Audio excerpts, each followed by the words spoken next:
अस्सलाम वालेकुम दोस्तों। अॼोको पंहिंजो मौज़ू जेको आहे उहो आहे लेजेंड्स ऑफ सिंध, सिंध जा सूरमा।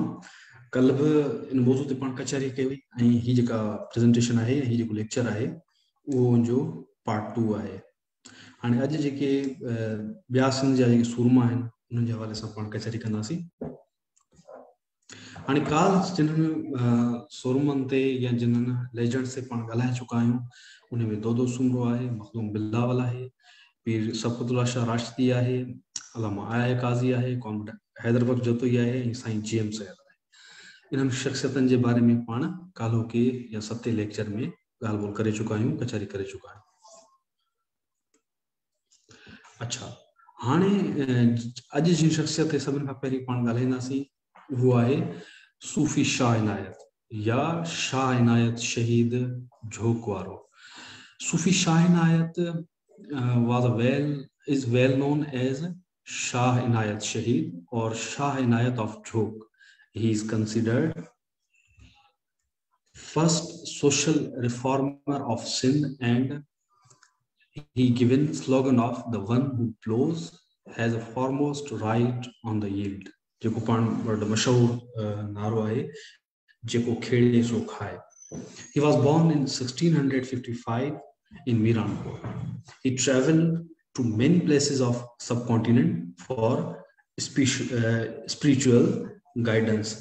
The सूफ़ी शाह इनायत मुख़्तलिफ़ जगहनि ते जेको आहे ट्रैवल कंदा रहिया पंहिंजी स्पिरिचुअल गाइडेंस जे लाइ। He became student of Shah Abdul Malik ibn Shah Ubaidullah Jilani Qadri in Burhanpur. हाणे जेको बुरहानपुर जेको शहर आहे उहो मध्य प्रदेश इंडिया जो शहर आहे। उते वञी करे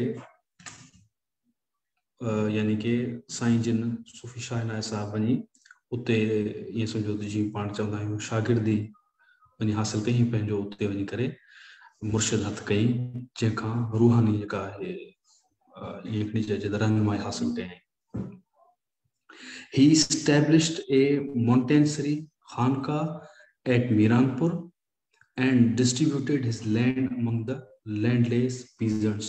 So many peasants left their respective lands to work for Shah Inayat as he had organized collective farming on his lands.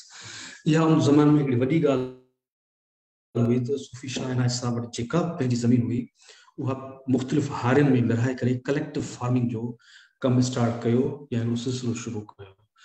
ऐं गॾियल तौर ते उहा फार्मिंग हूंदी हुई, उन में जी हारी या ज़मीनदार वारो सिस्टम हूंदो आहे ईअं न हूंदो हो। ऐं इहा हिकिड़ी बहितरीनु ॻाल्हि हुई।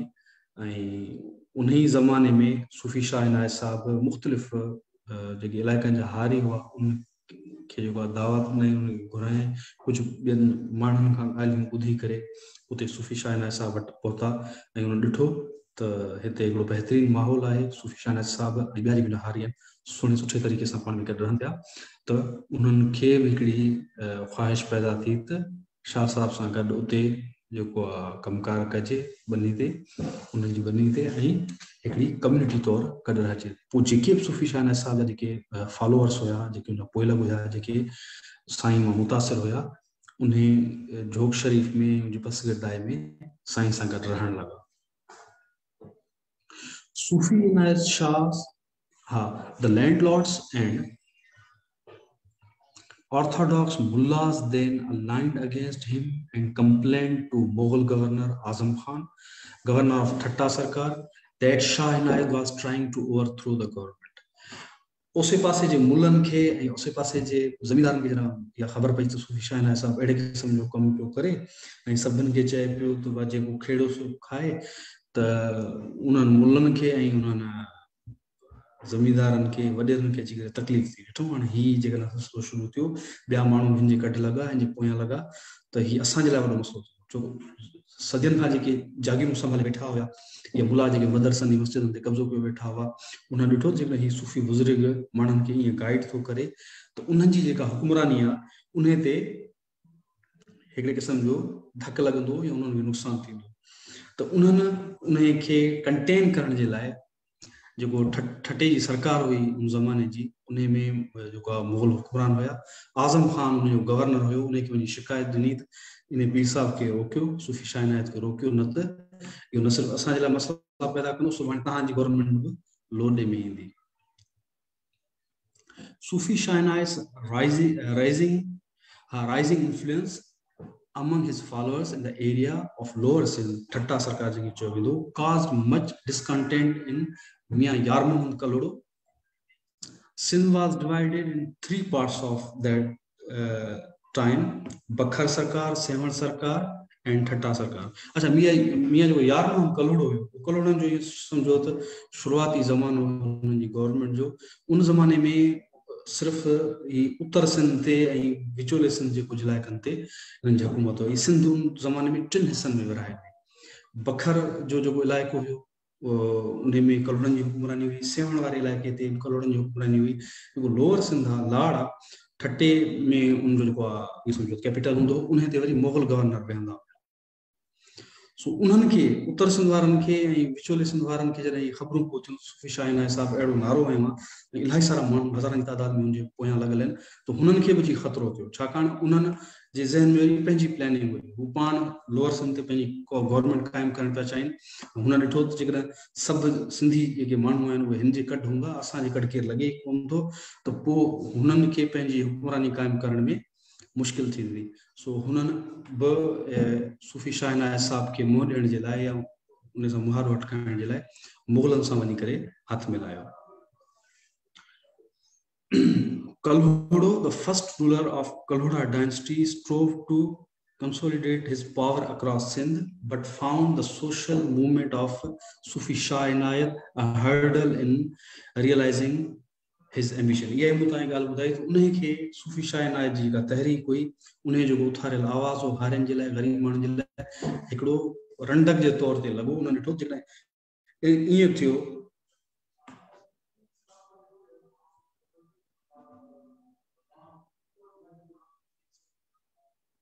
जेकॾहिं सोचो त ईअं जेकॾहिं थियो त हीअ असांजी हुकूमत जे लाइ, असांजे जेको आहे अख़्तियार जे लाइ इहो वॾो ख़तरो हूंदो।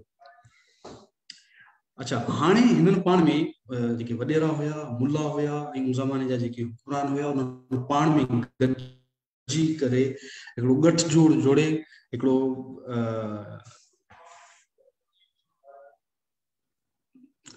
ईअं सम्झो त पाण में हिकिड़ो इतिहाद उन्हनि जोड़ियो त कि कहिड़े तरीक़े सां इन खे रोकजे। ऐं नेठि ॻाल्हि उते वञी पहुती जो उन्हनि जेको आहे दिल्ली सरकार ताईं वञी इहा शिकायत कई त जेको मुग़लनि जी जेका सेंट्रल गवर्नमेंट हुई, उनजो कैपिटल सिटी जेको दिल्ली हुयो, त उन्हनि ओसी ताईं वञी करे शिकायत कई त सूफ़ी शाह इनायत साहब खे कंटेन करिणो आहे, उनखे रोकणो आहे। उतां अप्रूवल वरितऊं इन सां झेड़े करण जो या इन सां विहण जो सूफ़ी शाह इनायत साहब सां। Mughal army, local landlords, peers, mullahs and Talpur soldiers collectively attacked Jog Sharif, but they were unable to defeat followers of Sufi Shah Inayat. अच्छा, हाणे हिते टालपुर जे करे मूं चयो आहे जेको हिननि जो हुयो कलोड़नि जो जेको सरदार हुयो आर्मी जो, या जेको जर्नल हुयो, उहो पाण टालपुर हुयो। ऐं उन खां अलावा जेके उन इलाइक़े जा मुल्ला हुया या वॾेरा हुया, उहे सभु गॾिजी करे कलोड़नि सां ऐं मुग़लनि सां सूफ़ी शाह इनायत साहब सां विहण जे लाइ तयार थी विया। A siege was laid on town of Jog for about 4 months. 4 महीननि ताईं उन्हनि पूरे जोग शरीफ खे घेरे में आंदो। But Shah Inayat's followers gave a stiff resistance. हाणे उन्हनि रेजिस्ट कयो ऐं उहा जेका रेजिस्टेंस हुई उहा एतिरी स्टिफ हुई, एतिरी ईअं सम्झो सख़्त हुई त हू सूफ़ी शाह इनायत साहब खे गिरफ़्तार करण या उनखे ईअं सम्झो शहीद करण में कामयाब न पिया थी सघनि। Shah Inayat was preparing to attack the invaders on 1st January 1718 when the Kalhoda chief sent Shahdad Khan Talpur with the Quran to invite Shah Inayat for peace talks. हाणे इहो हिकिड़ो टूल हूंदो हुयो, छो जेके हुकुमरान तबका रहिया आहिनि, इहा शइ ज़हन में रखो, उन्हनि मज़हब खे एज टूल यूज़ कयो आहे पंहिंजनि मक़सदनि खे पूरो करण जे लाइ। अॼु जे दौर में ईअं थिए थो, मज़हब खे, धर्म खे, रिलीजन खे ही यूज़ कंदा आहिनि हुकुमरान तबका पंहिंजनि मक़सदनि खे हासिल करण जे लाइ, ऐं पंहिंजनि मक़सदनि खे हासिल करण जे लाइ माण्हुनि खे बेवकूफ़ ठाहिण जे लाइ अची करे ॿुधाईंदा त वॾा मज़हबी आहिनि, वॾा जेके आहिनि मज़हब जा पोइलॻ आहिनि, वॾा मज़हबी आहिनि, पर हक़ीक़त ईअं न हूंदी आहे। हू सिर्फ़ु मज़हब खे हिकिड़े टूल तौरु यूज़ कंदा आहिनि, ईअं सम्झो त हिकिड़े तरीक़े तौरु यूज़ कंदा आहिनि त जीअं हू पंहिंजनि मक़सदनि में कामयाबु थी सघनि। हिते उहा असांजी कहाणी क़ुर शरीफ़ खणाए करे मोकिलियो वियो हिननि जे तरफ़ां, जेको आहे हुकुमरान जे तरफ़ां हुकुमरान हुआ, त जीअं शाह इनायत हिसाब सां ॻाल्हियूं कजनि, ठाह कजे त इहो सॼो मामिलो हल थी सघे। However, when Shah Inayat met with Mian Yar Mohammad Kalodo for talks, he was arrested, brought to Thatta and presented to Mughal governor. And इहा हुई उन्हनि जी पॉलिसी, ईअं हिकिड़ी चइजे थी इहो अख़लाक़ उन्हनि जो, क़ुर शरीफ़ ॾियारे करे मोकिलियूं ॻाल्हियुनि जे लाइ, ठाह जे लाइ, ऐं जॾहिं हुननि यकीन कयो वाक़ई ॻाल्हाइण चाहिनि था त सूफ़ी शाह इनायत खे पाण वटि घुरायो, ते गिरफ़्तार कयूं, पोइ मुग़लनि जे हवाले करे छॾियो। Shah Inayat was questioned and beheaded a few days later on 7th January 1718. हाणे ॻाल्हियुनि जे बहाने सूफ़ी शाह इनायत साहब खे घुरायूं, न त हूं त पकड़े न पिया सघनि, तमामु घणी जेको आहे हुनखे मज़ामत जो मुंहुं ॾिसणो पियो पियो। ॿिया जेके साईं जा फॉलोअर हुआ या जेके हुनजा मुरीद हुआ या जेके पोइलॻ हुआ, उहे विढ़नि था पिया तेज़ी तमामु जेको आहे सख़्तु नमूने। उनजे करे तरीक़े सां हिकिड़ी ट्रिक सां जेको आहे सूफ़ी शाह इनायत ॻाल्हियुनि जे लाइ घुरायूं, ऐं उते ॻाल्हियुनि जे बहाने सां गिरफ़्तार करे पोइ मुग़लनि जे हवाले कयूं, ऐं मुग़लनि कुझु ॾींहंनि जे अंदरि 7 जनवरी ते 1718 में सूफ़ी शाह इनायत साहब खे शहीद करे छॾियो। अच्छा, उन खां पोइ जो ॿियो सुरमो आहे या ॿियो जेको लेजेंड आहे, उहो शाह अब्दुल लतीफ़ भिटाई आहे। शाह साईं खां केरु वाक़ुफ़ न हूंदो, जेको असांजो सिंधी पोइट्री खां, सिंधी शाइरी खां थोड़ी दिलचस्पी रखे तो उनके ज़रूर ख़बर हूंदी त शाह अब्दुल लतीफ़ भिटाई जो जेको रोल आहे सिंधी पोइट्री में ओवरऑल कीअं आहे। Shah Abdul Latif Bhittai was a Sindhi philosopher, mystic and poet. Shah साईं न सिर्फ़ शाइर हुआ, पर हिकिड़ा वॾा दाना ॾाहाब हुआ, वॾा हिकिड़ा सूफ़ी बुज़ुर्ग हुआ। He is considered greatest poet of South Asia and the world. Shah साईं जेका शाइरी आहे, उन जेका गहराई आहे, ॿोली जी का ख़ूबसूरती आहे, शाइरी जो जेको घाड़ेटो आहे, उन हिसाब सां ॾिसजे त शाह साईं सिंध जा त हूअं ई अज़ीम शाइर आहिनि, पर साउथ एशिया ऐं दुनिया जा बि वॾे में वॾा शाइर सम्झा वेंदा आहिनि, या उनखे वॾो शाइर चई सघिजे थो। He was born on 18th November 1689. 1699 में शाह साईं जी जेका आहे पैदाइश थी आहे। It is believed that around 30,000 new words in Sindhi language were added through poetry of Shah Sain. यानी शाह साईं जी शाइरी जे ज़रिए शाह साईं सिंधी ॿोली में इहो सम्झो तो वञे 30,000 खां वधीक लफ़्ज़ सिंधी ॿोली सां इहो सम्झो तो वाधारो कयो, उहे ऐड कया। शाह जो Risalo, Shah's book of poetry is one of most popular and respected books in Sindh. Shah साईं जो रिसालो तव्हांखे ख़बर आहे पाण वटि तमामु घणो उनजो एहतराम कयो थो वञे, ऐं उहो मक़बूल आहे सिंध में, ऐं सिंध खां ॿाहिरि जिते सिंधी रहनि था उन्हनि में शाह जो रिसालो तमामु घणो मक़बूल आहे। Sindhi people memorize his poetry to present or sing in the events. असां वटि मुख़्तलिफ़ इवेंट्स में या मुख़्तलिफ़ तक़रीबन में कोई शादियूं हुजनि, कचहरियूं हुजनि, या ॿिया महफ़िल मौसीक़ी जा प्रोग्राम हुजनि, त शाह साईं जी शाइरी खे हुन में ॻायो वञे थो ऐं शाइरी हिक ॿिए खे ॿुधाई वञे थी। He is one of few poets whose poetry been used as references, expressions or examples repeatedly and extensively in writings, speeches and personal gatherings.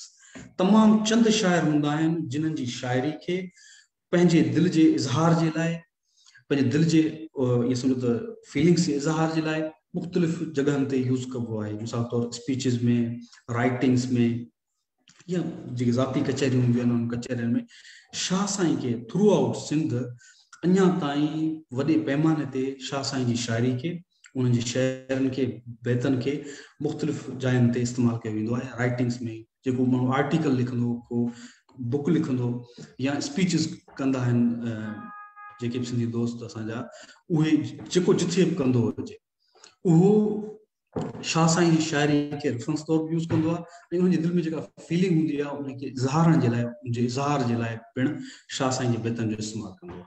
त इहो शाह साईं जी जेको शाइरी जो असरु आहे या उनजे पॉपुलर या मक़बूल हुजण जी ईअं सम्झो त इहा हिकिड़ी निशानी आहे।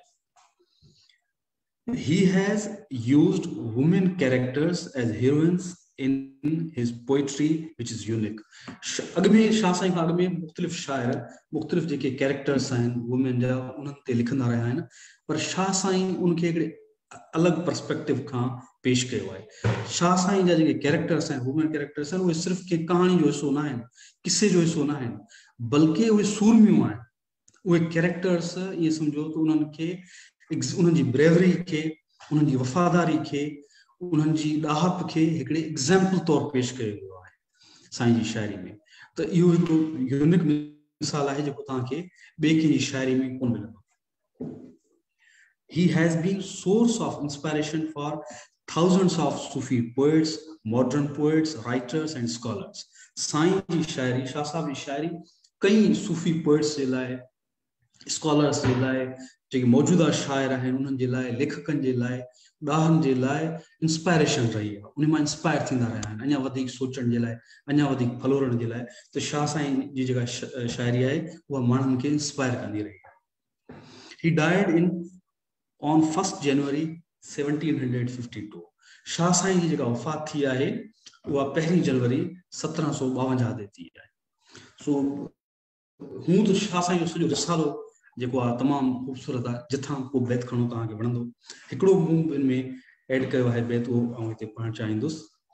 कारी रात कचो घड़ो, कारी रात कचो घड़ो उणटी ऊंदाई, कारी रात कचो घड़ो उणटी ऊंदाई, चंड नालो नाह को दरिया दड़ लाहे, साहड़ कारण सुहणी आधी रात आई, इह कम इलाही नात कुनन में केर गिड़े।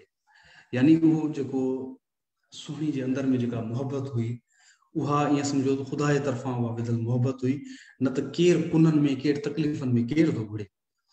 या सुहिणी हुई जेका दरिया में पंहिंजे महबूब जे लाइ ऐं पंहिंजे जेको आहे साहड़ जे लाइ ईअं अंदरि घिड़ी पई। त इहो अंदरि में जेको हुनजे दिलि में मोहब्बत हुई साईं जो चवणु आहे त उहा इहो इलाही कमु हुयो, उन ख़ुदा ताला जी तरफ़ां विधल मोहब्बत हुई। अच्छा, उन खां पोइ जेको ॿियो असां वटि सोरमो आहे या हिकिड़ी चवणु जेको असां लेजेंड आहे उहा मिर्ज़ा कलेज बेग आहे। Mirza college Beg was famous scholar and writer of Sindhi literature. Sindhi अदब जो तमामु वॾो नालो आहे Mirza college Beg. He was born on 4 October 1853 in Hyderabad. 1853 में मिर्ज़ा कलेज बेग हैदराबाद में पैदा थी। He wrote 457 books.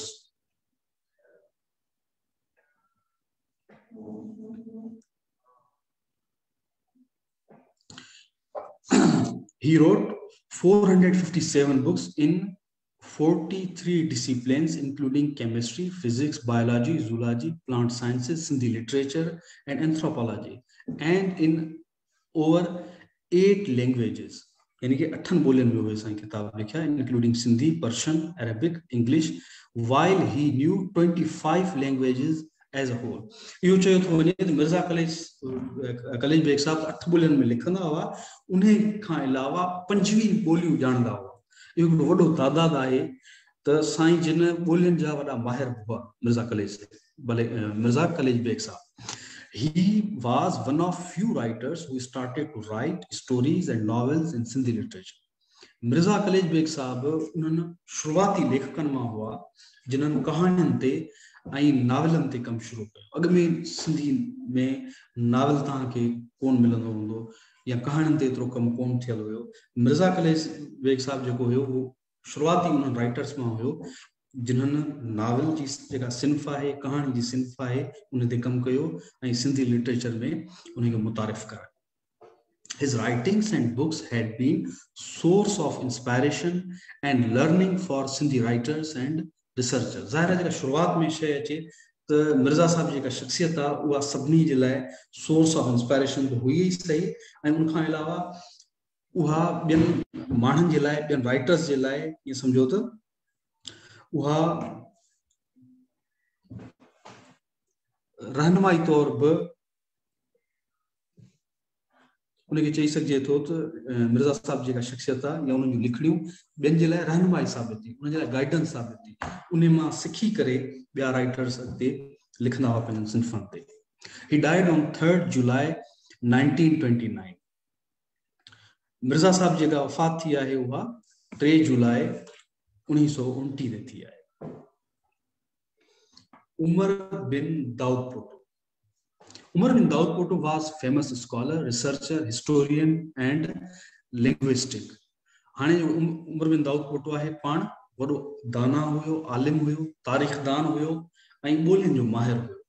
He was born on 25th March 1896 in Talti, दादू. दादू में जेको आहे दाऊद पोटो साहब जी जेका आहे पैदाइश थी आहे. He studied in Ladkana, Nosher of Feroz, and then in DJ Science College, Karachi, where he got first position. उते साईं पहिरीं पोजीशन हासिल कई ऐं जेको आहे तमामु सुठनि नंबरनि सां पास थिया. The government of India awarded him a scholarship for higher studies at Cambridge University. हाणे जेका गवर्नमेंट ऑफ इंडिया हुई उन्हनि ॾिठो त हीउ एॾो जेको होशियारु शागिर्द आहे एॾो बहितरीनु शागिर्द आहे त गवर्नमेंट ऑफ इंडिया जेका ब्रिटिश गवर्नमेंट ऑफ इंडिया हुई उन ज़माने में दाऊद पोटो साहब के उन्होंने जेको आहे स्कॉलरशिप ॾिनी कैम्ब्रिज में पढ़ण जे लाइ. In 1927 he wrote his doctoral thesis entitled The Effect of Arabic Poetry on Persian Poetry and got the degree of PhD. त अरबी ॿोली जा फारसी ॿोली ते कहिड़ा असर आहिनि इन नाले सां असां थीसिस लिखिया या तहक़ीक़ी जेको पंहिंजो मवाद लिखियो ऐं जेको आहे PhD जी डिग्री हासिल कई. After completion of his doctoral degree, he returned to his homeland in 1927 and was appointed as principal of Sindh Madrasatul Islam. तो सिंध मदरसतुल इस्लाम में as principal साईं अपॉइंट थिया जी वापस आया उन खां पोइ. He was appointed Director of Public Instruction in Sindh in 1939, taking over Khan Bahadur Ghulam Nabi Qazi. अॻ में खान बहादुर गुलाम नबी काज़ी इन मतलब इदारे में डायरेक्टर हुआ. उन खां पोइ 1939 खां दाऊद पोटो साहब खे ज़िम्मेदारी ॾिनी वई. He was given the honorary title of Shamsul Ulma, son of the scholars from the British government in 1940. साईं जो इल्मी खिदमतूं हुयूं दाऊद पोटो साहब जूं उन्हनि जे करे जेका ब्रिटिश गवर्नमेंट हुई उन तरफ़ां उन्हनि खे शम्सुल उलमा यानी कि जेके दाना आहिनि ॾाहा आहिनि उन्हनि जो सिज जो लक़ब मिलियो. He was a member of the Pakistan Public Service Commission from 1950 to 1955. Daud Pota did his scholarly research in English, Arabic, Persian and Sindhi. His fields of research included history, poetry, criticism, biography, religion and Sindhi literature. He wrote more than 24 of books and number of columns and essays. तो साईं जो कम आहे वो तमाम जो वसी पैमाने ते थियो. ये समझो 2 दर्जन खां वधीक साईं जिन किताब लिखिया उन खां अलावा कॉलम लिखियो मुख्तलिफ मज़मून लिखियो ऐं उनमें मुख्तलिफ मौज़ूअनि ते जेको आहे मुख्तलिफ ॿोलियुनि में साईं कमु कंदा रहिया. He died on 22 November 1958 in Karachi. 1958 में कराची में दाऊद पोटो साहब जी वफ़ात थी. मोहम्मद हुसैन पहवर या जंहिंखे पाण साईं M.H. पहवर बि चऊं था. M.H. Power was a scholar, agricultural scientist, linguistic and historian. साईं पाण जेको आहे ज़राइत जा तमामु वॾा जेको आहे इहो सम्झो आलिम हुया, हू पाण दाना हुया ऐं ॿोलियुनि जा माहिर हुया ऐं तारीख़दान हुया. He was born on 25th December 1925 in दादू. दादू में पैदा थिया M.H. पहवर साहब 1925 में, 25 दिसंबर 1925 में। Professionally he specialized in ground water development, earth moving agricultural machinery, water logging, salinity control, drainage and agriculture. तो प्रोफेशनली इन्होंने एग्रीकल्चर से लगापियल माण्हू, सॉइल साइंसिस से लगापियल माण्हू जेको आहे मौज़ूअनि ते साईं जिन जेका महारत हासिल कई या उनमें स्पेशलाइजेशन जेको आहे हासिल कयूं। इन 1964 he established a agricultural research farm।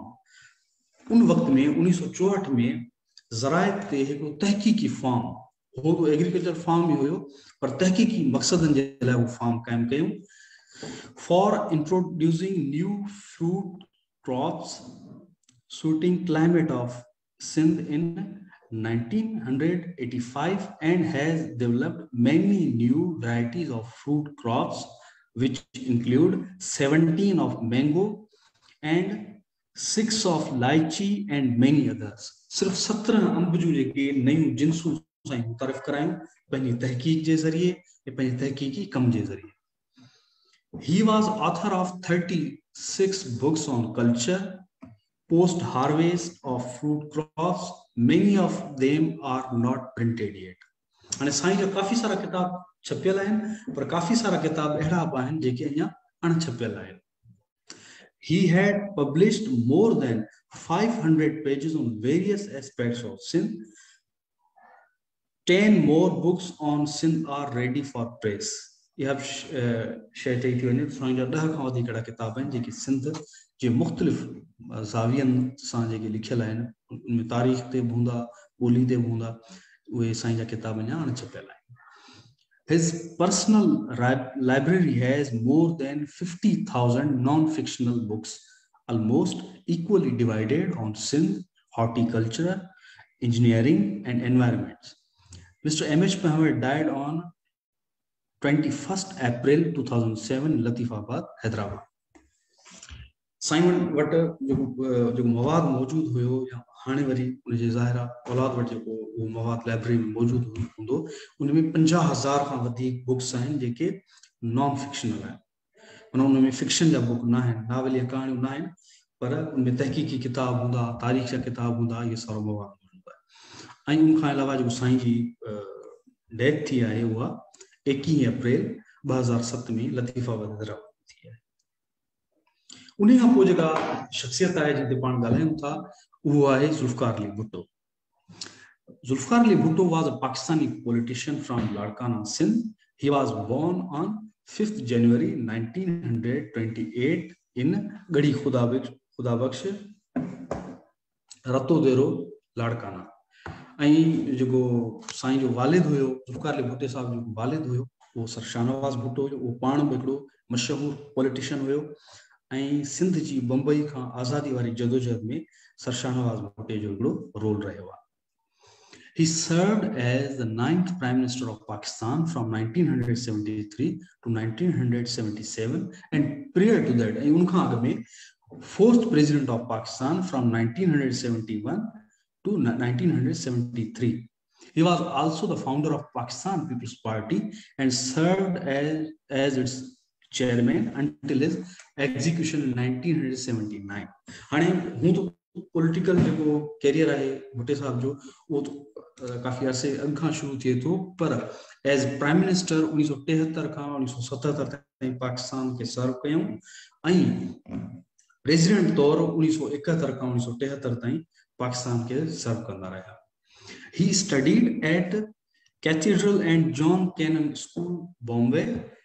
In 1947, he was admitted to the University of Southern California to study political science।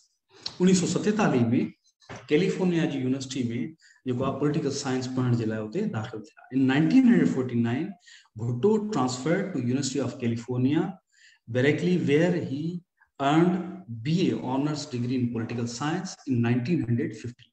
1950 में political science की जगह है डिग्री जो ऑनर्स जी वह हासिल कयूं।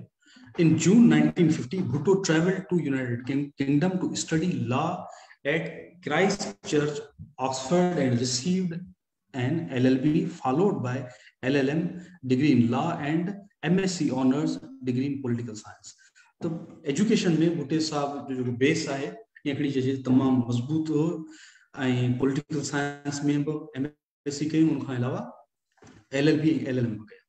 In 1957, Bhutto became the youngest member of Pakistan's delegation to United Nations. He addressed the UN Sixth Committee on Aggression that October and led Pakistan's delegation to the first UN conference on the law of sea in 1958. तो शुरुआत में 1957-58 जे ज़माने में जरा delegation जो हिस्सो हुआ पाण भुट्टो साहब तो यंगेस्ट मेंबर हुआ उन डेलीगेशन जा.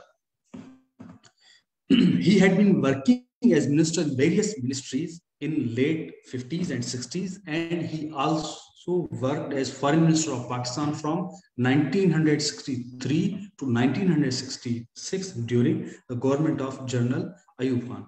General Ayub Khan के ज़माने में हूँ तो काफी मिनिस्ट्रीज में रहा, मुख्तलिफ जो पोर्टफोलियो उनके ॾिसंदा रहा, पर जो सभिनी खां ईअं सम्झो त हुनजे पॉपुलर थियण वारो ज़मानो हुयो दुनिया में जेको आहे ग्लोबली जेको आहे भुट्टो साहब खे ॾिठो वियो ऐं मुख़्तलिफ़ लीडर्स सां ॻाल्हाईंदे कचरियूं कंदे इंटरेक्शन कंदे उहो जॾहिं हू फॉरेन मिनिस्टर थिया खां पोइ ऐं एज फॉरेन मिनिस्टर 1963 खां वठी करे 1966 ताईं अयूब जे ज़माने में एक्टिव रहिया. अच्छा, उन खां पोइ 1966 वाले ज़माने खां पोइ भुट्टो साहब अयूब खान सां इख़्तिलाफ़नि जे करे पंहिंजी पॉलिटिकल पार्टी ठाही.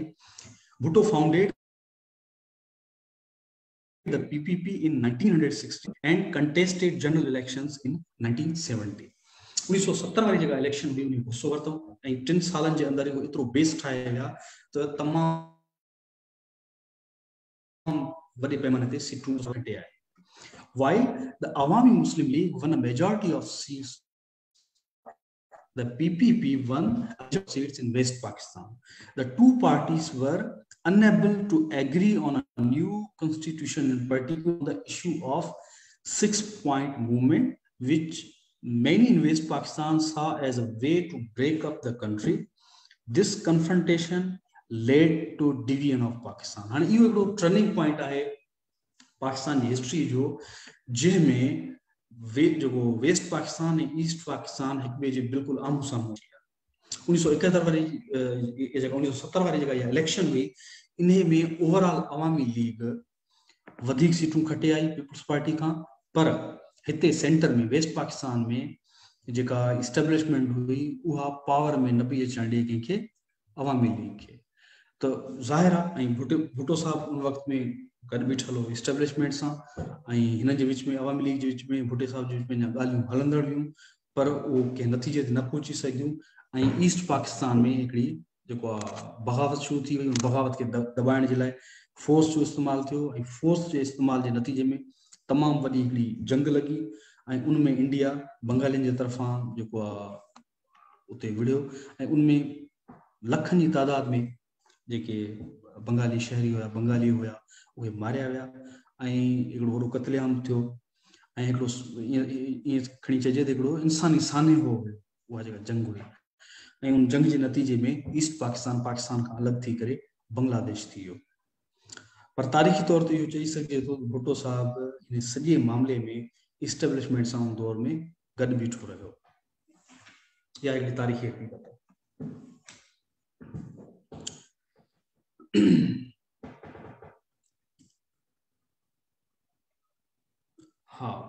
After a humiliating defeat and division of Pakistan in 1971, Bhutto played key role to rebuild Pakistan and boost morale of Pakistan army.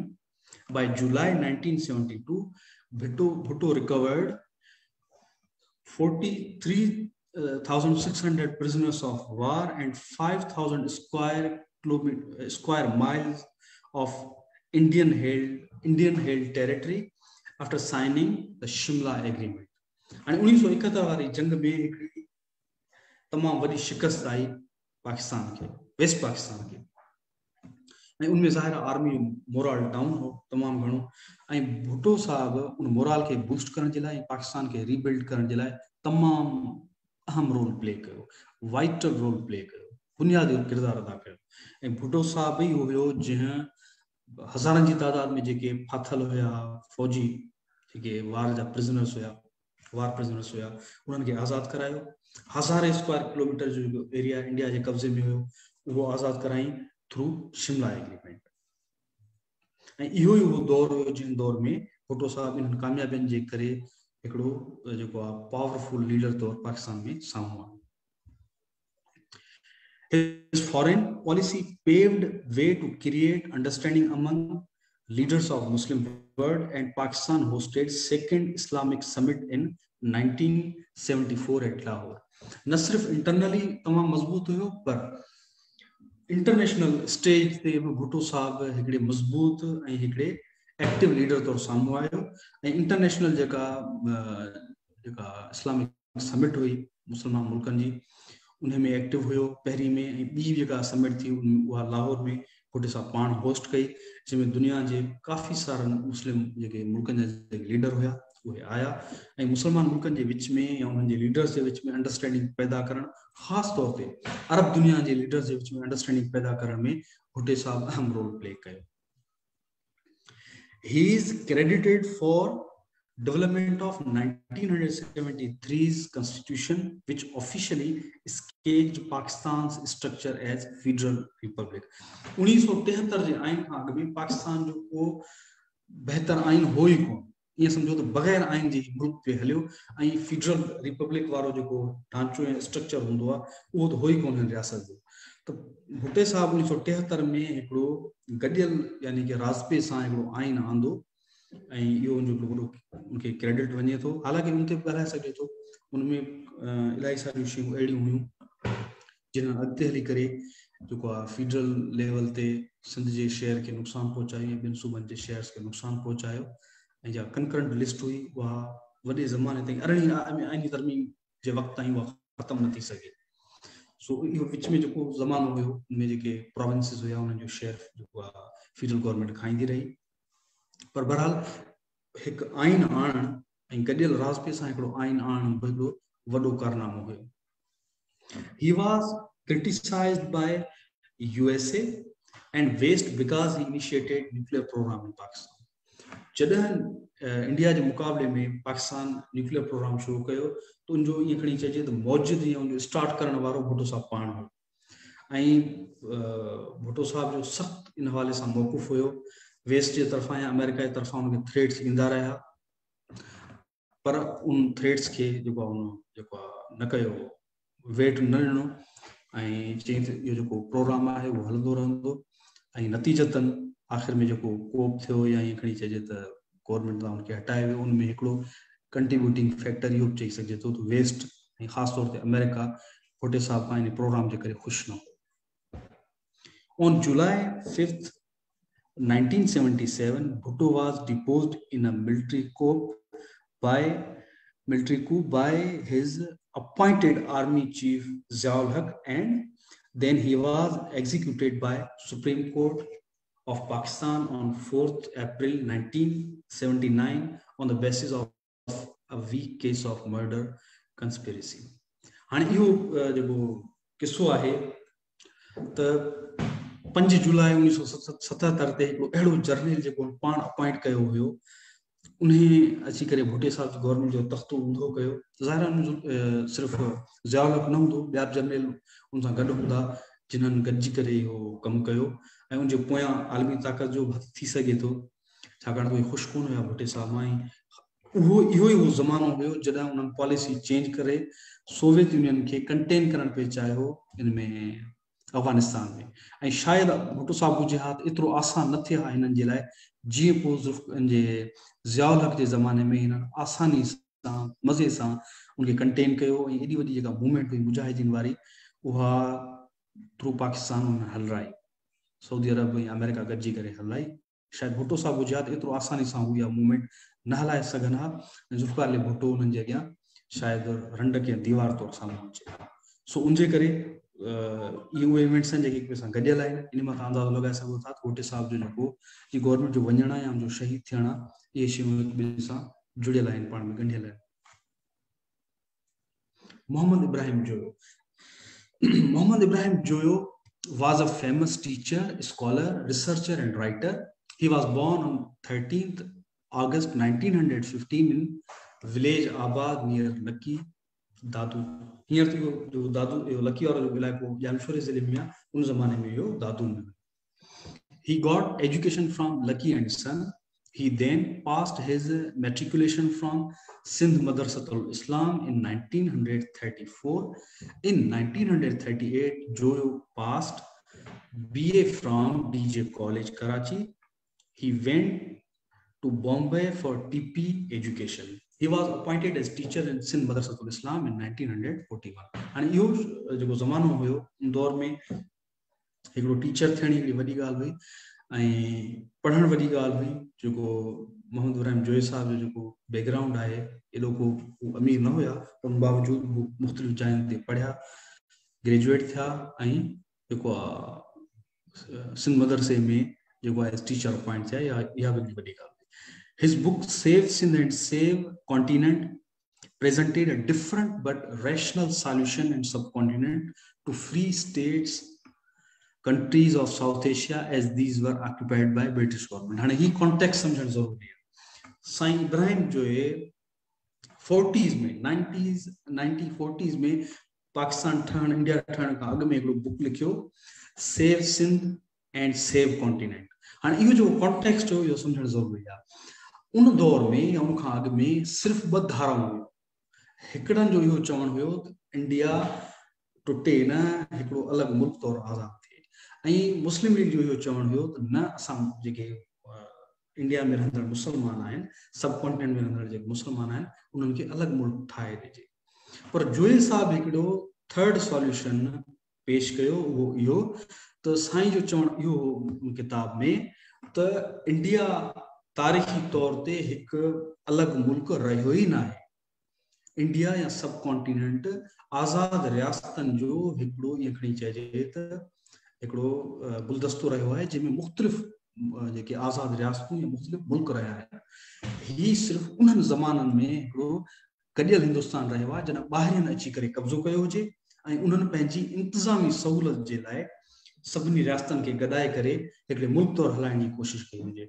उन में ॿ एग्ज़ाम्पल ॾिनल आहिनि। हिकु इहो मुग़लनि जे ज़माने में इहो हुयो, ॿियो ब्रिटिश गवर्नमेंट जे ज़माने में इहो हुयो। मुख़्तलिफ़ रियासतनि खे, नेशन स्टेट्स खे पाण में गॾाए करे हिकिड़े मुल्क तौर हलाइण जी कोशिश कई हुई ब्रिटिश गवर्नमेंट जी तरफ़ां, सिर्फ़ु पंहिंजी इंतज़ामी सहूलियत जे लाइ।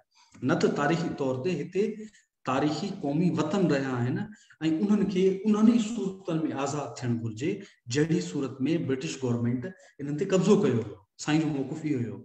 साईं जो मौक़िफ़ इहो हुयो त हिंदू मुसलमान वारो जेको चक्कर आहे, इहो जेको इख़्तिलाफ़ आहे, इहो ख़ुदि ब्रिटिश गवर्नमेंट जो पंहिंजो पैदा कयल आहे। ऐं जेकॾहिं गॾियल हिंदुस्तान तौरु आज़ादी मिले थी हिंदुस्तान खे, तॾहिं बि इहो ग़लति आहे। या जेकॾहिं हीउ मुल्क धार थिए थो, पाकिस्तान ऐं हिंदुस्तान ठहनि था, तॾहिं बि इहो ग़लति आहे। छाकाणि जंहिं तरीक़े सां इंडिया ते या सब कॉन्टिनेंट ते ब्रिटिश गवर्नमेंट कब्ज़ो कयो, उन तरीक़े सां हू कोन छॾींदा। त इहो हिकिड़ो नओं कॉन्टेक्स्ट हुयो उन वक़्त में, ऐं उन वक़्त में तमामु घणा साईं खे थ्रेट मिलिया ऐं इलाही सारनि माण्हुनि मुखालफ़त कई। नौजवानी छा पियो लिखे, छाकाणि उन दौर में जो साहब नौजवान हुयो, पर हिकिड़ो बहितरीन क़िस्म जो कॉन्टेक्स्ट ॾिनो ऐं उन कॉन्टेक्स्ट साबित कयो त जेकॾहिं ईअं थिए हा जीअं मोहम्मद इब्राहिम जोई साहब पंहिंजी किताब में लिखियो हुयो त न ही इंडिया ऐं पाकिस्तान जे विच में जंगू लॻनि हा, न को हिते सूबो ॿियनि सूबनि जो इस्तेसाल करे हा, न मज़हब जे बुनियाद ते हिते का जेको आहे सियासत थिए हा, कुछ बि अहिड़ो न हुजे हा जेको हींअर आहे। ऐं ख़ासि तौर ते गुज़िरियल 70-77 साल में जेको इंडिया ऐं पाकिस्तान में थींदो रहियो आहे या थींदो हुयो, इहो न हुजे हा जेकॾहिं इन प्रपोज़ल ते कमु करे हा जेको आहे ब्रिटिश गवर्नमेंट। छाकाणि हो बि न, मिसाल तौरु 1843 में सिंध खे हिकिड़े आज़ाद मुल्क जी हैसियत में ब्रिटिश गवर्नमेंट अची करे उन ते कब्ज़ो कयो। उन ई ज़माने में ॿिया जेके आज़ाद मुल्क हुया उन्हनि ते अची करे उन्हनि कंट्रोल कयो हुयो। बंगाल हुयो, पंजाब हुयो, या ॿिया जेके इलाइक़ा या मुल्क हुआ उहे आज़ाद क़ौमी रियासतूं हुयूं, उन्हनि ते अची करे उन्हनि कब्ज़ो कयो हुयो। त ब्रिटिश गवर्नमेंट खे ईअं करणु खपंदो हो त जंहिं तरीक़े सां उन्हनि सब कॉन्टिनेंट में मुल्कनि ते कब्ज़ो कयो हुयो, कंट्रोल कयो, अहिड़े ई तरीक़े सां उनखे आज़ाद करणु खपंदो हो। पर उन्हनि ईअं न कयो। उन्हनि हिंदू मुस्लमान जो फ़साद पैदा करे अॻियां हली करे जेको कांग्रेस ऐं मुस्लिम लीग विच में झड़ा कराए, उन विच में फॾा कराए 2 मुल्क ठाहे छॾिया ऐं उहे 2 मुल्क पाण में अञा ताईं विढ़ंदा अचनि। ऐं उहे 2 मुल्क अहिड़ा आहिनि जेके क़ौमी रियासतूं न आहिनि। न हिंदुस्तान क़ौमी रियासत आहे, न पाकिस्तान क़ौमी रियासत आहे, नेशन स्टेट न आहिनि, फेडरेशन्स आहिनि। हू यूनियन आहे, यूनियन ऑफ इंडिया चयो वेंदो आहे, उहो फेडरेशन वारे स्टाइल में ठहियल आहे। ऐं पाकिस्तान हिकु फेडरेशन आहे, मुख़्तलिफ़ क़ौमुनि जो ईअं सम्झो त हिकिड़ो जुगटो आहे जंहिं मुख़्तलिफ़ क़ौमूं हिन फेडरेशन में शामिल आहिनि, नेशनल स्टेट्स न आहिनि। पर जेकॾहिं इन किताब ते इन मौक़िफ़ ते केरु उन ज़माने में ध्यानु ॾिए हा, का मूवमेंट हले हा, त इंडिया में सब कॉन्टिनेंट में ब्रिटिश इंडिया में आज़ाद क़ौमी रियासतूं ठहनि हा ऐं न ही हिंदू मुस्लमान वारो चक्कर थिए हा, न मज़हब जे बुनियाद ते केरु सियासत करे सघे हा, न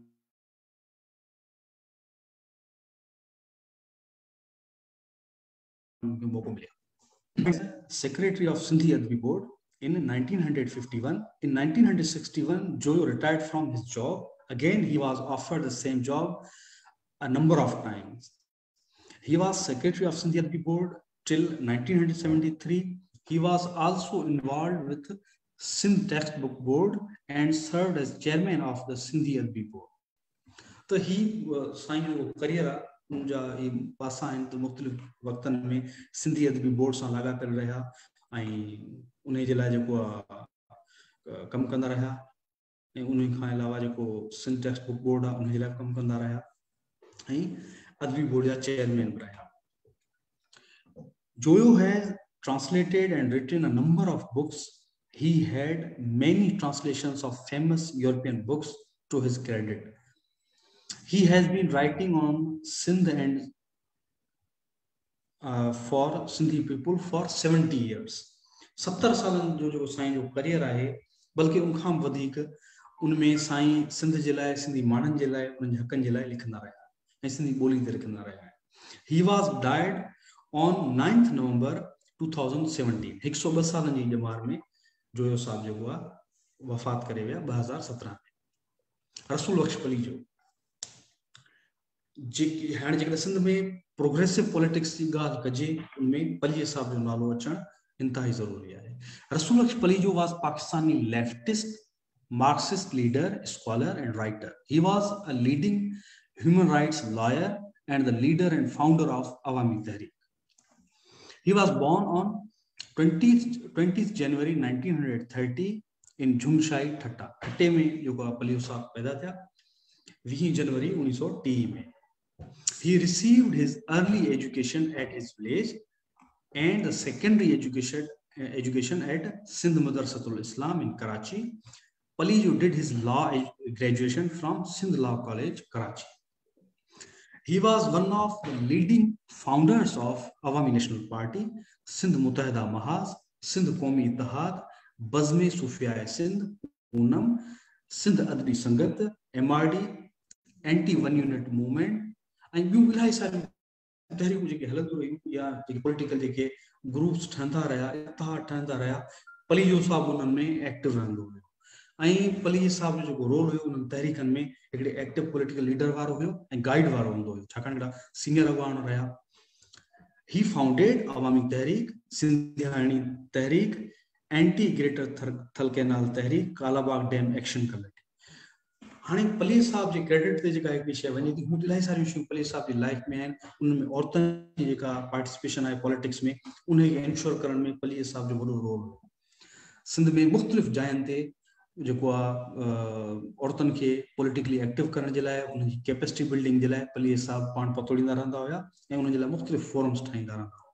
उनखां अलावा जेको वाटर केस आहे सिंध जो, जेको पाणी केस आहे, उन ते वॾे मां वॾी एक्सटेंसिव जेकॾहिं कंहिं माण्हू जदोजहद कई आहे तो पलीजो साहब आहे। इहो डैम जॾहिं अञा ऐवाननि में लिक में कैबिनेट मीटिंग्स में जॾहिं इहो डिस्कस पिए थियो त उतां ऐवाननि में इहो केस कढी करे सिंध जे रोडनि रस्तनि ते जेकॾहिं केरु माण्हू खणी आयो तो पलीजो साहब हुयो।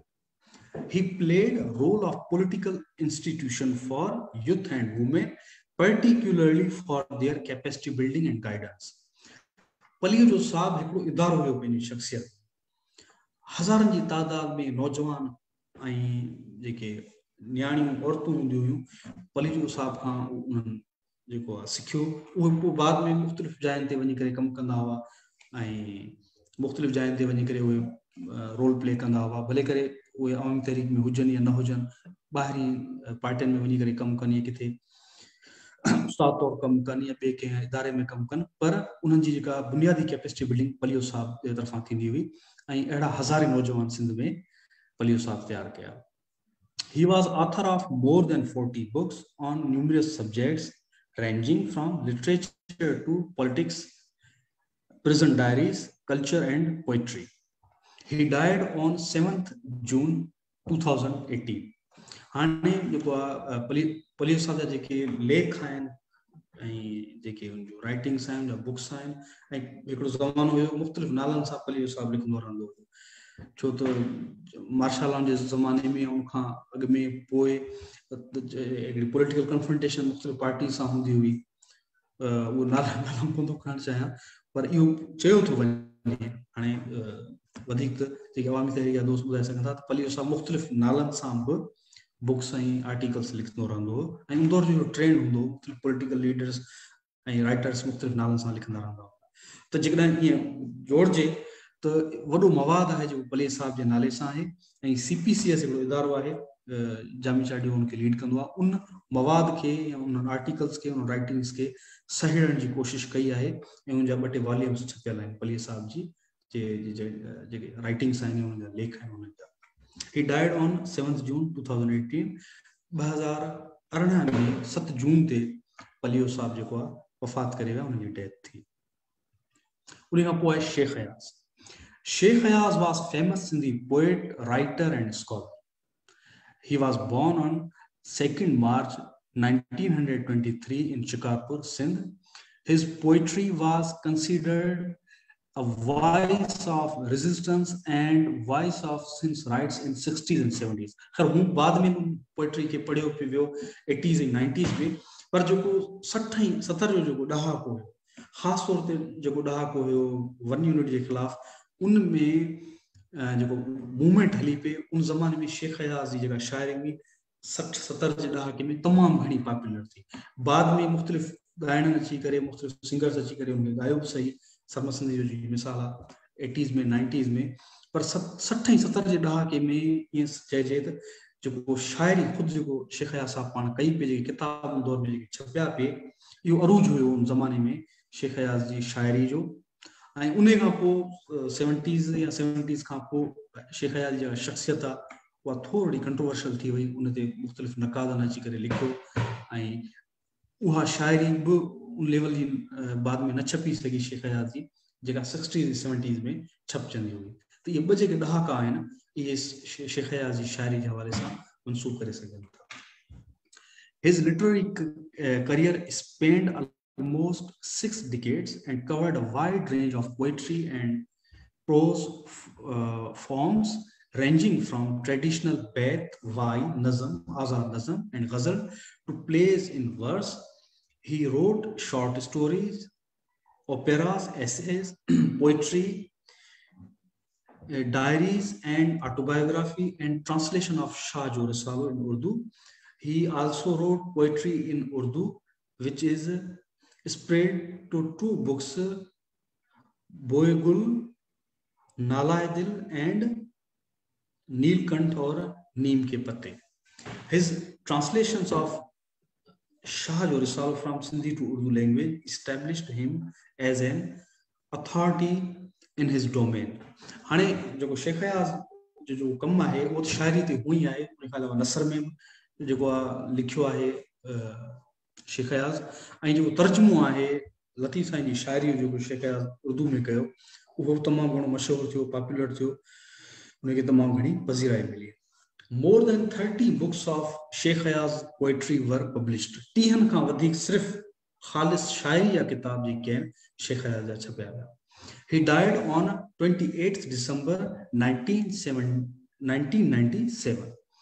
तो 28 दिसंबर ते 1997 में शेख अयाज़ साहब जी जेको आहे वफ़ात थी आहे। मोहतरमा Benazir Bhutto. Mohtarma Benazir Bhutto was Pakistani politician from Ladkana, Sindh. She was born on 21st June 1953. तो 21 जून 1953 में जो मोहतरम बेनज़ीर भुट्टो जी पैदाइश थी आहे. He studied at Harvard University and University of Oxford, where she was president of Oxford Union. उन ज़माने में जॾहिं शागिर्द हुई मोहतरमा, उन ज़माने में बि सोशली इलाही एक्टिव हुई. उते जेका शागिर्दनि जी यूनियन ठहियल हुई ऑक्सफोर्ड में, उते जेको आहे पाण उन यूनियन जी प्रेसिडेंट बि रही. After the execution of Zulfikar Ali Bhutto, Mohtarma was repeatedly imprisoned by Ziaul Haq military government and then exiled to Britain in 1984. Bhutto साहब जी शहादत खां पोइ मोहतरमा जॾहिं पाकिस्तान में आई, सिंध में आई, तो मुख़्तलिफ़ वक़्तनि ते उनखे गिरफ़्तार कयो वियो. 1984 में केस मुल्क बदर कयो वियो, एक्साइल कयो. She returned in 1986 and eventually she led her party to victory in the 1988 election and became first lady prime minister of Muslim world. 1986 में वापस आई ऐं तमाम वॾो लाहौर में इस्तक़बाल कयो वियो उन ज़माने में मोहतरमा जो.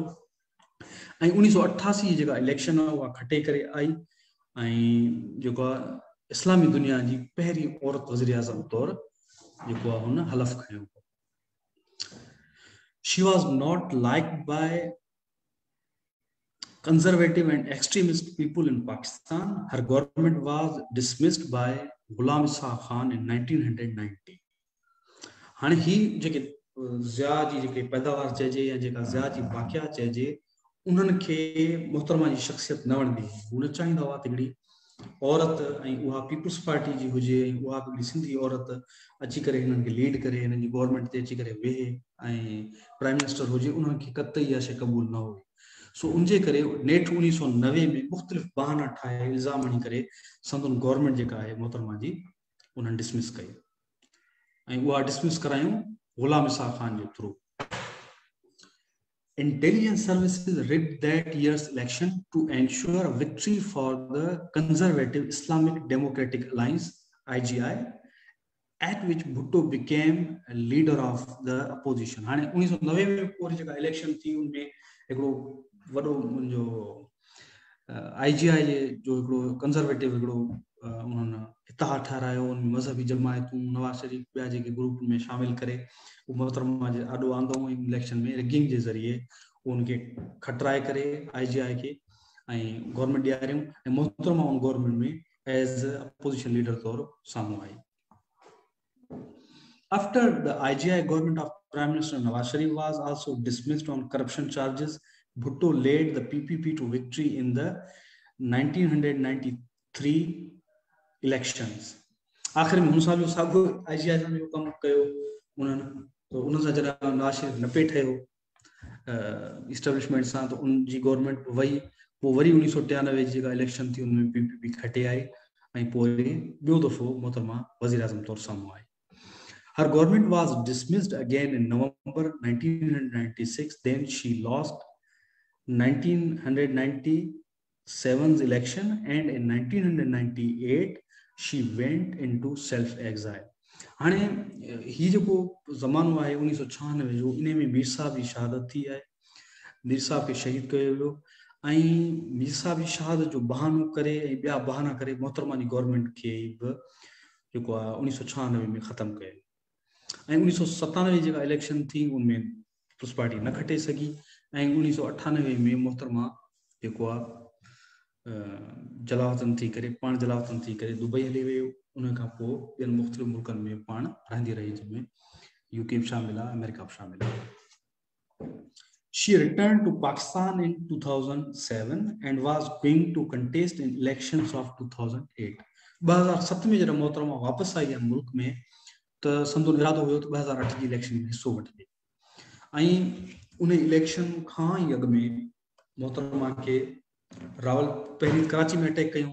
उते जॾहिं मोहतरमा खे शहीद करण में नाकाम विया उनजा दुश्मन, पोइ रावलपिंडी में मोहतरमा ते अटैक थियो ऐं 27 दिसंबर 2007 ते मोहतरमा बेनज़ीर भुट्टो खे शहीद कयो वियो.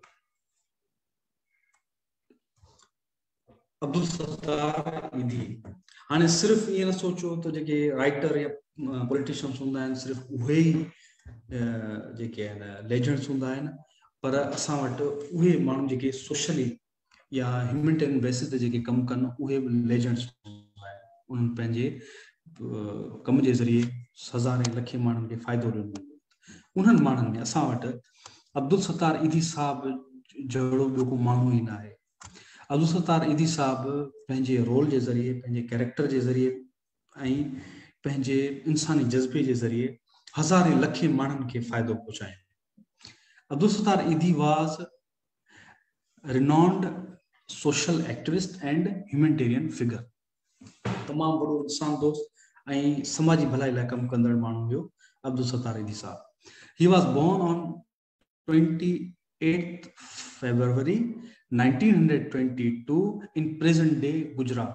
उन ज़माने में जो हू पैदा थिया हुआ त हींअर गुजरात जो इलाइक़ो आहे जिते हू पैदा थिया हुआ। हू बाद में जॾहिं हिते लड़ी करे हिते अची करे वेठा, पूरी जेका लाइफ आहे उहा अब्दुल सत्तार ईदी साहब जी सम्झो त सॼी इंसानी ख़िदमत में गुज़री आहे। He founded ईदी फाउंडेशन in 1951। 1951 में ईदी फाउंडेशन जो बुनियाद विधो अब्दुल सत्तार ईदी साहब, which runs the world's largest volunteer ambulance network।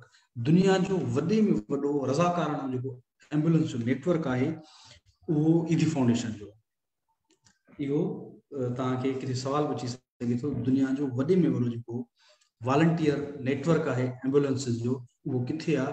उहो पाकिस्तान में आहे ऐं उन खे लीड करे थी, उन खे हलाए थी ईदी फाउंडेशन, जेका अब्दुल सत्तार ईदी साहब क़ाइमु कई। He had been supporting thousands of poor families, women, elderly and children through foundation's extensive network। हज़ारनि जी तादाद में जेके सतायल माण्हू हूंदा, ग़रीब हूंदा, औरतूं हूंदियूं, उनमें बुज़ुर्ग हूंदा, ॿार हूंदा, उन्हनि जी ईदी जेको आहे पंहिंजे हिकिड़े वसी नेटवर्क जे ज़रिए मदद कंदा रहंदा। He was a strong proponent of religious tolerance in Pakistan and extended his support to victims of Hurricane Katrina of North America and the 1985 famine in Ethiopia। तो आलमी तौर ते जेतिरो ईदी खां पुॼी सघंदो हो, ईदी साहब खां जेतिरो पुॼी सघंदो हो, उनजी किथे मोरल सपोर्ट कंदा हुआ, किथे माली मदद जिथे करे सघंदा हुआ तो कंदा हुआ। छाकाणि ईदी जे अंदरि, ईदी साहब जे अंदरि, अब्दुल सत्तार ईदी जे अंदरि मज़हबी तासुब, मज़हबी इत्तापसंदी बिल्कुलु न हुई। ही प्योर हार्टेड माण्हू हुआ ऐं इंसानी ख़िदमत ते यकीन रखंदड़ माण्हू हुआ ऐं हुननि में अहिड़ी जेको आहे तासुब या नफ़रत जो को मादो न हूंदो हो ऐं हू हमेशह मज़हबी भाईचारे खे ऐं इंसान जे विच में जेको आहे मोहबत जे नाते खे, इंसानियत खे प्रमोट कंदा हुआ। Since its inception, the Idi Foundation has rescued over 20,000 abandoned infants, rehabilitated over 50,000 orphans and has trained over 40,000 nurses। 20,000 खां वधीक यतीम ॿारनि खे जेको आहे ईदी साहब पंहिंजे लाइफ टाइम में ई जेको आहे एडॉप्ट करे चुका हुआ ऐं उनखे एडॉप्ट करे उन्हनि वॾो कयो ऐं 50,000 खां वधीक यतीम ॿारनि खे सपोर्ट कयूं ऐं 40,000 खां वधीक नर्सूं, मतिलबु जेके न्याणियूं हुयूं, नर्सूं हुयूं, उन्हनि खे उन्हनि तयारु कयो ऐं ट्रेन कयो। इहो हिकिड़ो वॾो कंट्रीब्यूशन आहे पाकिस्तान जी सोसाइटी जे लाइ अब्दुल सत्तार ईदी साहब जो, जेको उनखे ॻाइणु घुरिजे, उनखे रिकग्नाइज़ करणु घुरिजे। Idi Foundation also runs more than 330 welfare centers throughout the rural and urban areas of Pakistan that operate as food kitchens, rehabilitation homes, shelters for abandoned women and children, and clinics for mentally and physically handicapped। हाणे 303 खां वधीक welfare centres आहिनि, उनमें मुख़्तलिफ़ क़िस्म जूं सहूलतूं मुख़्तलिफ़ क़िस्म जे माण्हुनि खे ॾिनियूं वेंदियूं आहिनि। उनमें जेके ऑर्फन्स आहिनि, यतीम आहिनि, बिल्कुलु आहिनि कमज़ोर आहिनि, या हिकिड़ी जेके ग़रीब आहिनि, या अहिड़ा जेके मेंटली ऐं फिज़िकली जेके ईअं सम्झो त माज़ूर आहिनि, उन्हनि जी हेल्प जे लाइ, उन्हनि जी मदद जे लाइ जेके औरतूं आहिनि मदद जे लाइ ये सेंटर्स खुलियल आहिनि ऐं डेली बेसिस ते हज़ारनि जी तादाद में जेके माण्हू आहिनि उन्हनि जी सपोर्ट थींदी आहे हिन centres J through. By the time of his death, Idhi was registered as a parent or guardian of nearly 20,000 adopted children of whom he was an active caretaker. कंहिं बि माण्हू जा 20,000 ॿार न हूंदा पर इधी साहब जा हुआ उहे ॿार जिन्हनि खे उन्हनि जा माइट कचरे जे डबनि में मस्जिदनि जे अॻियां मज़ारनि जे अॻियां रोडनि ते छॾे रहिया हुआ उन्हनि खे ईदी साहब पाण वटि पंहिंजे सीने सां लॻाए करे उन्हनि खे एडॉप्ट कयो उन्हनि खे पंहिंजो नालो ॾिनो. अहिड़ा अज़ीम माण्हू तमामु घटि पैदा थींदा आहिनि ईदी साहब जहिड़ा. Idhi was one of most respected personalities in Pakistan and South Asia. Idhi साहब न सिर्फ बल्कि साउथ एशिया बल्कि पूरी दुनिया में तमामु घणी रिस्पेक्ट कई वेंदी हुई तमामु घणी जेको आहे उनजी इज़त कई वेंदी हुई पंहिंजे उनजे रोल जे करे उनजे कैरेक्टर जे करे. He died on 8 July 2016. इधी साहब जी 8 जुलाई 2016 में जेको आहे वफ़ात थी आहे. हाणे इहे कैरेक्टर्स हुया इहे असांजा सूरमा हुया इहे लेजेंड्स आहिनि जिन्हनि ते असां ॻाल्हायो. हाणे सुभाणे इंशाल्लाह वरी कंहिं ॿिए मौज़ू सां पाण गॾु हूंदासीं ऐं इहे इंशाल्लाह पंहिंजा जेके सोशल स्टडीज़ जा जेके क्लासिस आहिनि उहे हलंदा रहंदा. सो सुभाणे ताईं जे लाइ अल्लाह.